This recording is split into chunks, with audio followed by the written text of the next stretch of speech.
My father was the head of education, PhD, all that stuff. I go home and ask him, said, why don't we learn about money in school? And he looked at me. He says, because the government doesn't let us teach that subject. The government tells us what we can teach and what we can't teach. And I thought that was strange. And I said, but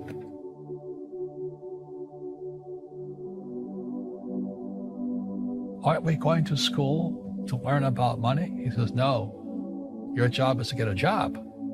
I said, but you get a job to earn money. He goes, no, you're supposed to just get a job. I went, no. Isn't the purpose of a job to earn money? He goes, you're correct. I said, so why don't I just learn about money? I can skip the job part, And he got flustered and he said, if you want to learn about money, why don't you ask your best friend's father about money? And I said, why? That's Mike. So why ask him? He says, because Mike's father is an entrepreneur. And I said, what are you? He says, I'm an employee. I'm a government employee. I went, oh, what's the difference? He says, the difference is an entrepreneur must know about money, or then they're no longer entrepreneurs. And he says an employee doesn't have to know anything about money. So the government will take care of him, the company will take care of him. So I'm all confused.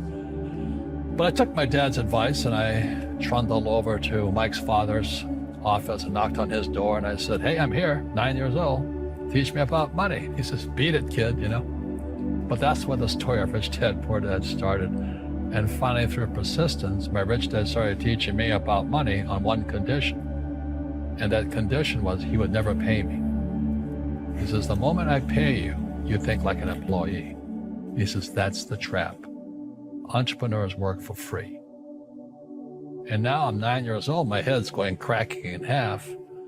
He says, you never want a paycheck. You understand that, kid? I said, okay, I got it. And he said, well, how do I make money? He says, that's what entrepreneurs figure out. It's like, so how do I learn about money? So he would just break out a Monopoly game board. So I would work for free. I'd pick up cigarette butts, and he had hotels and restaurants, and I would clean and do menial tasks.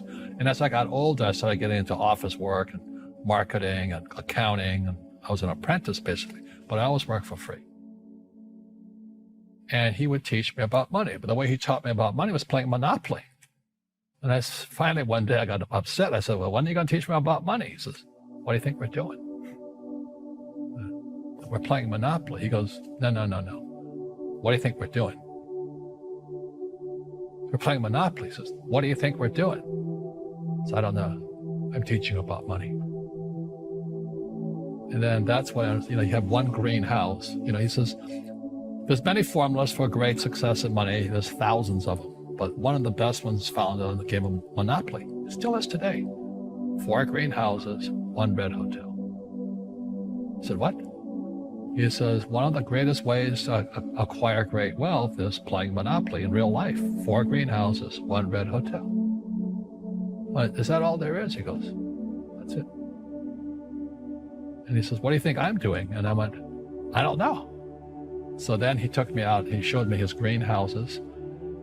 And 10 years later, when I was 19, I was now in school in New York, and I come back to Hawaii, and Rich Dad had bought the biggest piece of land smack dab in the middle of Waikiki Beach.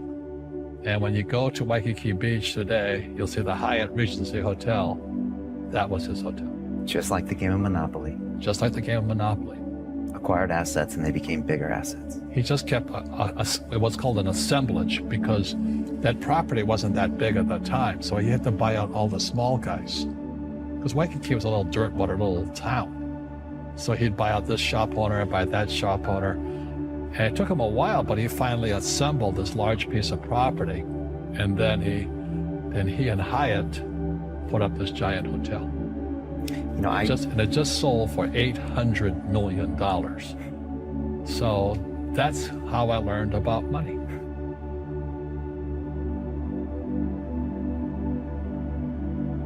I've had financial crashes. I've had people stab me in the back. but they're all good because I grow from it. And that's spirituality. You know, people who are afraid of making mistakes like they teach in school, they don't ever grow. Because spirituality is there's good and there's bad, there's right and there's wrong, there's up and there's down. Most people only want to be right.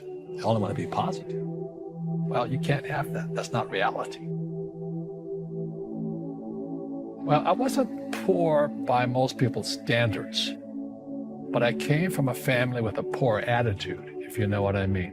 Because rich, poor, middle class, poverty starts with a fundamental attitude.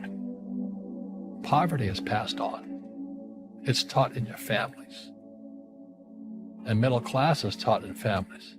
And so the people right now who are sitting at home, who are struggling financially or worried about money or unhappy, they may be making a lot of money, but unhappy with what they're doing, it was probably taught to you. You know, your superego was taught, get a job, work hard, or you'll never be rich, or the rich are evil, or whatever. The school system will never teach you about money. The school system was designed to teach you to be an employee, which is important, or a doctor or a lawyer, a specialist, but never about money. And what most people lack is real business knowledge, like accounting, you know, like debt, like taxes. You got to know that stuff, but they don't teach it in school to anybody. So, and then when people ask me, how did your rich dad learn this when your poor dad, a PhD, didn't? And the answer is very simply, my rich dad, who's my best friend's father, his father died when he was 13.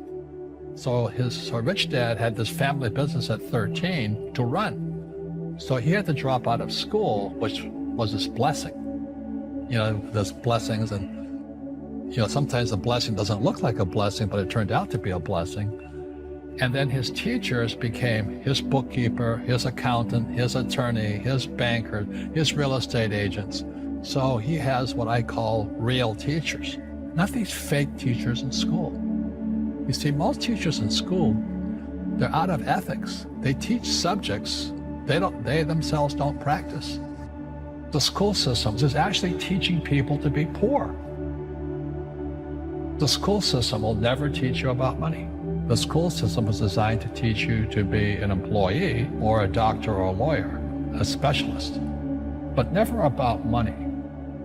Poverty is passed on. It's taught in your families. And middle class is taught in families. And so the people right now who are sitting at home, who are struggling financially or worried about money or unhappy, they may be making a lot of money, but unhappy with what they're doing, it was probably taught to you. You know, your superego was taught, get a job, work hard, or you'll never be rich, or the rich are evil, or whatever. And until you change your mindset, Correct. Money won't help you, right? Correct. And we see that with people that win the lottery, people that make more money, they still have the same problem. Right. Because they have that poor man's soul. Right. If you're poor, you'll always be poor. That's really hard for people to Yeah, understand. the money will disappear that fast. Just like most pro athletes, you know, they make millions of dollars, and what 65% are bankrupt 5 years later. It's because they come from poor families. Now you tell them that, they get very angry at you. It's not, it's the rich fault. You know, it's you guys ripped me off and government ripped me off. But unfortunately, what Mr. Lipton was saying, it's passed down genetically. The moment I pay you, you think like an employee. That's the trap. Entrepreneurs work for free. The moment you accept the paycheck, your brain goes dead. As long as you're hungry, you'll think. You see, people say, well, why don't you give the poor money? So the only problem with that is it just creates more poor people. Give a man a fish, he fishes for the day, or eats for the day. Yeah, you give a man a fish, you get a lot of people who want more fish, you know? But you teach them to fish. But you are the Robin Hood of knowledge, because I see you giving this knowledge out, and Yeah. do the rich people cringe and say, don't tell them that, Robin? Yes. Don't tell people what you know. Right. Keep them poor. Poor will always be amongst us, because it starts up here. It's in their words, you know, and the words become flesh. When they say, I can't afford it, or I can't do that, they go down. They become what they say. And I meet so many people, I can't afford it. You think I'm made of money? My PhD dad, he says, what do you think I am, made of money? I can't afford that. And my rich dad would say, that's why he's poor. Poor people say, I can't afford it, I can't do that, I don't have time. Because it's an escape. It's an escape, you know what I mean? It's easy to say, I can't afford it. Oh, I'm too tired. Oh, I can't go to the gym. You know, when you could go to the gym, but no, I can't. Truth is, I'm just too lazy to go to the gym. And you play it safe and you don't introduce new risks into your life. And so I have job security. Right. And your rich dad used to say what instead of, I can't afford it? How can I afford it? How can I do that? You know, what would it take? Or why should I do that? A question opens the mind, a statement closes the mind. See, when you say, I can't afford it, your mind shuts down and you become what you say. You know, people say, well, money is not that important to me. Then if money is not that important to you, money is not important to you. I mean, you know what I mean? I don't care about money. The money doesn't care about you. You know, the word does become flesh.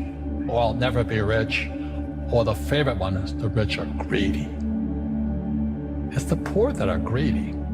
You know, if you think about it, because to be rich, you have to give something. You know, you have to, I have to produce books and games, and I purchase real estate, I provide housing, provide jobs and all that. That's why I'm rich. But greedy people produce nothing. Oh no, it's the rich that are greedy. And I'm going, hey, sports fans, you know, you point a finger forward, 3 are pointing backwards. And so as we know, there's a big attitude problem against the rich today.